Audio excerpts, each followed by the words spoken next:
Hey, y'all. Let me tell y'all about my journey of being a serial killer to now being a nurturing mother.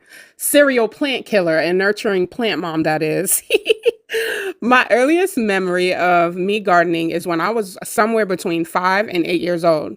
I used to help my grandma's landlord, who lived upstairs from us in St. Albans, Queens, New York. At around 14, my foster mom allowed me to create two gardens in her yard, a flower garden and a fruit and veggie one. She allowed me to do this so that I could use it as a tool to manage my trauma and mental health. Unfortunately, I don't recall staying long enough to see the fruits of my labor. In my 20s, I helped the owner of my son's daycare to create a small fruit and veggie garden as a project for the kids. Some plants grew, and I was so proud to see the fruits of our collective labor. Later, I would go on a streak of killing all of my indoor plants. I would constantly forget to water them, and when I'd remember, I'd drown them in water. They would get sick and die. When I started to reflect on my experiences, I noticed a pattern of neglect, tending to them as a response to crisis or sickness due to lack of care and depriving them of the proper nutrients and food to survive. I realized how much this mirrored my care for myself over the years. When I bought my house in 2023, I started to manifest my desire to have my own home garden. It wasn't until this year I acted on it. Since I've been growing carrots, garlic, callaloo, yellow zucchini, tomatoes, cucumber or okra, sorrel plant, thyme, rosemary, basil, mint, Carolina Reaper, and more.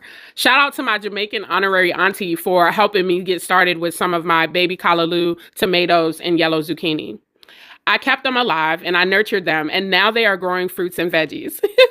I started a few from seedlings and I made a rookie mistake and didn't properly label them.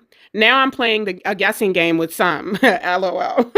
Today I was able to harvest some of my Jamaican callaloo, and it was so rewarding. I nurtured my plants, educated myself on how to address issues, and acted on it. I poured into my plant babies, and I'm starting to see the fruits of my labor, literally.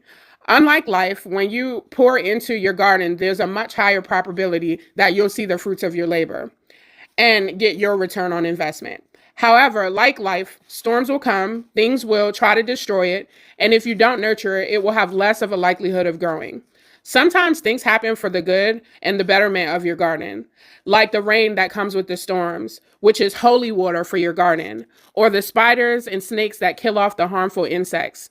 Sometimes there's unpredictability, but there's 0% chance of surviving when you don't nurture it with intentionality.